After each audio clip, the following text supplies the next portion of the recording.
Scene shifts to Leon finally eating something. The staff brought Leon a luxurious meal, which is a perfectly cooked T-bone steak with red wine from 1993. Manager told Han Hari to go speak with Leon first. She panicked, and said she cannot use historical language. The official replied that he thinks Leon is a little more interested in her. Han Hari blushed deeply, and said he only complimented her by saying she was brave. With no choice, Han Hari opened the door and nervously spoke. Your Majesty, I'm deeply sorry for interrupting you while you're eating. Leon paused, wiped his mouth with a napkin, looked at her, and said, You're that swordswoman from before. Leon ordered Hari to sit. She became happy quickly and signaled the control room that it's okay. She then asked Leon whether the meal was to his liking. Leon replied that it wasn't bad. He could feel the sincerity and finesse of the chef.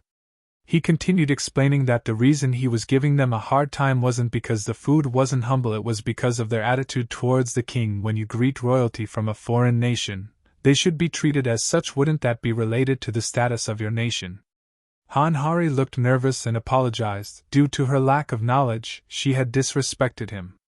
Leon accepted it, and said then that's fine. He asked what her name was. She answered that her name is Han Hari. Leon then asked about the demons, that those wicked things have appeared on this earth, right? Han Hari confirmed. Yes, that is right. Han Hari only had one mission. It was to get Leon to join the Hunter Association. She thought to herself that she needs to at least get him to join their country. She said, perhaps if your Majesty would give us your royal permission, the South Korean government could look after you from now on. The motive of the 21st century intelligence war is to scout survivors. No matter how much support is promised, you need to stop them from joining another country. Leon continued, so, as long as I'm settled in this world, I have a duty to go to the battlefield. If I'm an honorable knight, it's only right that I should fight. Han Hari asked hopefully. Then do you want to be affiliated with our Hunters Association? However, Leon firmly declared. A king cannot be a soldier for another nation's military. With powerful energy flaring around him, Leon stood up and announced loudly, I will create a new knight's order here in this world. Han Hari could only nod silently in response. After leaving the room, she asked the manager nervously what the higher-ups said. The manager replied that they need to give as much support as possible. It's great that he hasn't gone to another country or large guild. Han Hari sighed in frustration. She said to think that the association affiliated to the government needs to bow down to him. She muttered angrily that this is all because of those bastards from the large guilds who flaunt their money and power. The Phoenix Guild especially. Suddenly, urgent alarms started ringing. Beep beep beep. Everyone panicked. Huh! A message popped up on the phone. Urgent warning, a dungeon break at the Honam Plains. The manager said grimly that if a dungeon break happens at the location of a granary, the demonic element will bring the production of food to a halt. Han Hari asked manager, isn't the Phoenix Guild where the S-rank hunter Lee Yongwan is? There's no way he won't be able to stop an orange-colored gate. Manager replied by saying he's certain these bastards have a different plan. They need to go and stop it quickly. Phoenix Guild, those sons of bitches. Meanwhile, Leon was quietly listening to everything being said beyond the door. He got a clear grasp of the situation. Leon said, it seems like they're in trouble. Leon raised his hand and used his power. If a dungeon break happens, the ground becomes infected and crops don't grow?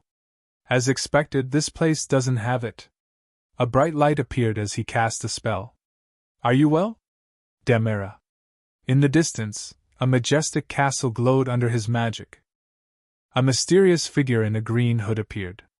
Meanwhile, the scene shifts to massive orange gate. Lee Yongwan, the guild master of the Phoenix Guild, was seen standing confidently in the middle of the chaos.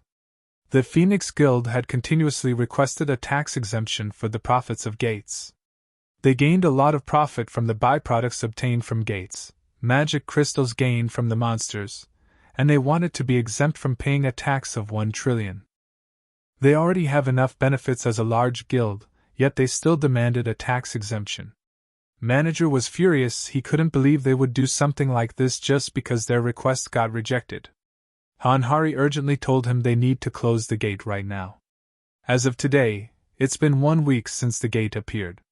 If they leave it like this, it will be difficult. Lee Yongwan replied that he knows about it, that the authority of gate will be transferred over. He further said their guild members were gravely injured, making it hard to raid in this state. Lee Yongwan said they will try to do it by tomorrow, but he doesn't know what will happen. Han Hari got angry and shouted at him. Do you not have an ounce of patriotism in you? And doesn't he know what will happen to the rice field? Lee Yongwan laughed mockingly and said, I don't know. He asked why she was being so childish. He reminded her that he had already told her this in last year's draft. In this world, justice is only money and power. Leon said coldly from behind them, You're quite shallow and old-fashioned. Han Hari was startled and nervously replied, El Leon. Your Majesty? Leon corrected her immediately. Don't say a king's name so lightly. I only permitted you to call me by my title, woman. Lee Yongwan looked at Leon and asked, Who are you? Leon replied with Be quiet. How dare a person as lowly as you speak? Lee Yongwan, the S-rank hunter and guild master of the Phoenix Guild, became furious. How dare a person as lowly as you speak? He was enraged that Leon had called him lowly. Do you want to die? He said while creating a fireball in his hand. Han Hari quickly stepped in and shouted, Please stop, Hunter Lee Yongwan. He's a survivor. Lee Yongwan paused, surprised to hear that Leon was a survivor from a gate. Lee Yongwan said calmly to Leon, I was rude. Lee Yongwan introduced himself. I'm Lee Yongwan from the Phoenix Guild. He asked if Leon perhaps came from the gray-colored guild. Leon replied coldly that a king does not repeat himself. Leon then told Hari to explain the current problem and give him a good summary. Han Hari and the others became excited and hopeful that Leon might actually help them. They explained that when a dungeon break happens, a large amount of demonic element comes out and infects the land. Crops don't grow on infected land. The Honam Plains is an important granary area, which is why this situation is critical. Right now, the spreading demonic energy is infecting the ground. Leon asked calmly. The solution? Hari then explained. To purify the infection and to clear the dungeon as soon as possible. And we need to get rid of the dungeon completely. Leon said he understood the situation. He stepped forward with strong presence and declared, This king will personally step in. Han Hari and the others were shocked. Really? However, Leon continued, A king from a foreign country cannot do any military activities in another's territory as he pleases. First, I need to receive permission from this nation's king. Han Hari looked helpless and said, Pardon? No, I think it's okay. Leon told Hari that how can you call yourself an honorable knight when you don't abide by the laws of your nation? Leon commanded Han Hari. Hurry and send word to your king. Lee Yongwan was furious in the background and thought, This bastard is worse than me. In the end, they asked for permission from the president. Han Hari approached Leon nervously. Your Majesty. She presented him with a straw doll. Leon had requested 2 things. One of them was this straw doll. The other thing is that the people who made the doll were to be women who had given birth. Leon looked at the crowd and said, Good. Everyone, show me the dolls that you have made. That's how a doll-making competition opened up in the middle of the plains.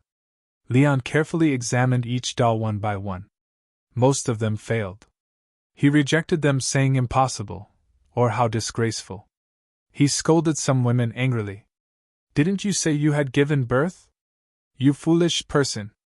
After rejecting so many dolls, the person who caught Leon's eye was the 89th woman, an old married lady. When she presented her doll, Leon was impressed. Incredible, he said. Leon looked at the old married woman and asked gently, How many children have you given birth to? The woman answered with pride, 12. Leon praised her warmly. The origin of life of a living patriot. He continued speaking, normally, I personally send knights with a medal and gift. However, due to the current situation, I cannot do so. Please forgive me. The lady laughed softly, ho ho ho. Later in the middle of the vast Honam Plains at sunset, Leon walked into the infected field.